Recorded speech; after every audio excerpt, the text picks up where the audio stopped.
Hello guys, have you all? Welcome back to our channel.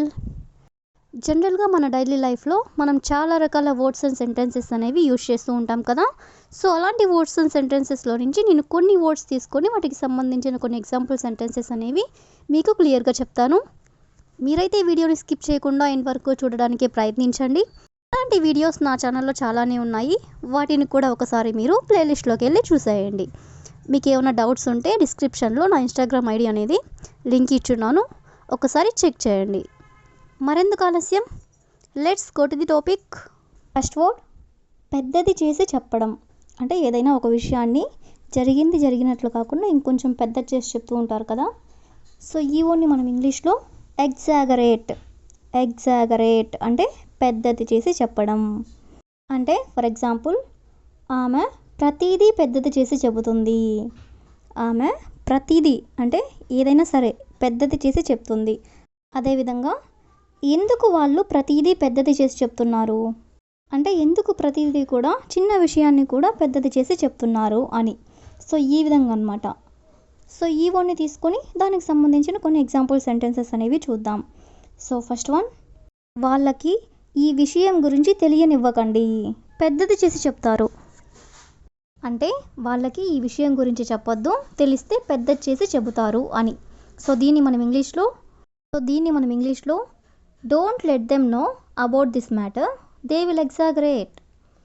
Don't let them know అంటే వాళ్ళకి తెలియనివ్వకండి, about this matter అంటే ఈ విషయం గురించి, దే విల్ ఎగ్జాగరేట్ అంటే వాళ్ళు పెద్దది చేసి చెప్తారు అని.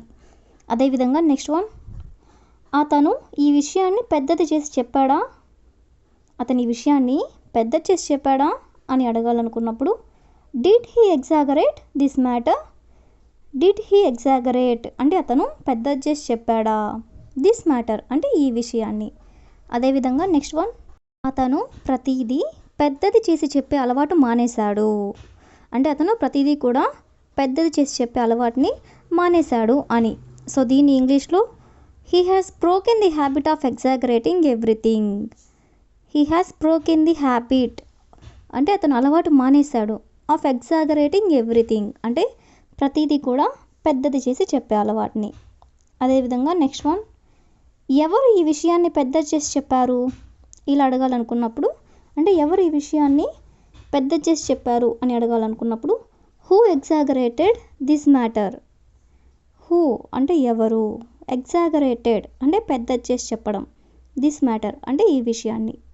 అదేవిధంగా నెక్స్ట్ వన్, ఈ విషయాన్ని పెద్దది చేసి చెప్పకు అని మనం ఎవరికైనా చెప్పాలనుకుంటే don't exaggerate this matter. Don't exaggerate అంటే పెద్దది చేయకు, దిస్ మ్యాటర్ అంటే ఈ విషయాన్ని. అదేవిధంగా నెక్స్ట్ వన్, ఎందుకు వాళ్ళు ప్రతిదీ పెద్దది చేసి చెప్తున్నారు అనేదాన్ని మనం ఇంగ్లీష్లో why are they exaggerating everything. Why are they అంటే ఎందుకు వాళ్ళు, ఎగ్జాగరేటింగ్ ఎవ్రీథింగ్ అంటే పెద్దది చేసి చెప్తున్నారు అని. అదేవిధంగా ది లాస్ట్ వన్, అతను ప్రతిదీ పెద్దది చేసి చెబుతాడు. అతను ప్రతిదీ కూడా పెద్దది చేసి చెబుతాడు అని చెప్పాలనుకున్నప్పుడు హీ ఎగ్జాగరేట్స్ ఎవ్రీథింగ్. హీ అంటే అతను, ఎగ్జాగరేట్స్ అంటే పెద్దది చేయడం, ఎవ్రీథింగ్ అంటే ప్రతిదీ. సో ఈ విధంగా మనం పెద్దది చేసి చెప్పడం అనే వర్డ్ని తీసుకొని దానికి సంబంధించిన కొన్ని ఎగ్జాంపుల్ సెంటెన్సెస్ అనేవి చూసాం కదా. నెక్స్ట్ వర్డ్ చూడండి, అంత సులభం కాదు అంటే నాట్ ఈజీ అంటే అంత సులభం కాదు.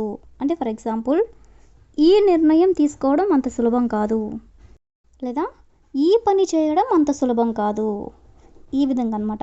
సో అంత సులభం కాదు అనే వర్డ్ని తీసుకొని దానికి సంబంధించిన కొన్ని రిలేటెడ్ ఎగ్జాంపుల్ సెంటెన్సెస్ అనేవి చూద్దాం. సో ఫస్ట్ వన్, ఆ జాబ్ సంపాదించడం అంత సులభం కాదు. అంటే ఆ జాబ్ తెచ్చుకోవడం చాలా కష్టం, అంత సులభం కాదు అని. దీన్ని మనం ఇంగ్లీష్లో that job is not easy to get. That job అంటే ఆ జాబ్, ఈజ్ నాట్ ఈజీ అంటే అంత సులభం కాదు, టు గెట్ అంటే సంపాదించడం. అదేవిధంగా నెక్స్ట్ వన్, ఆ పరీక్ష పాస్ అవ్వడం అంత సులభం కాదు. అంటే ఆ పరీక్ష చాలా టఫ్గా ఉంటుంది, అంత సులభం కాదు అని. సో దీన్ని ఇంగ్లీష్లో that exam is not easy to pass. That exam అంటే ఆ పరీక్ష. ఈజ్ నాట్ ఈజీ అంటే అంత సులభం కాదు. టు పాస్ అంటే పాస్ అవ్వడానికి. అదేవిధంగా నెక్స్ట్ వన్, ఆ కార్ కొనడం అంత సులభం కాదు అంటే ఆ కార్ చాలా ఖరీదైనది, అంత సులభం కాదు అని. సో దీని ఇంగ్లీష్లో that car is not easy to buy. That car అంటే ఆ కార్, ఈజ్ నాట్ ఈజీ అంటే అంత సులభం కాదు, టు బై అంటే కొనడానికి. అదేవిధంగా నెక్స్ట్ వన్, ఆ మెషిన్ ఉపయోగించడం అంత సులభం కాదు. ఆ మెషిన్ ఉపయోగించడం అంత సులభం కాదు అని చెప్పాలనుకున్నప్పుడు that machine is not easy to use. That machine అంటే ఆ machine, is not easy to use. Use అంటే ఉపయోగించడం, ఈజ్ నాట్ ఈజీ అంటే అంత సులభం కాదు.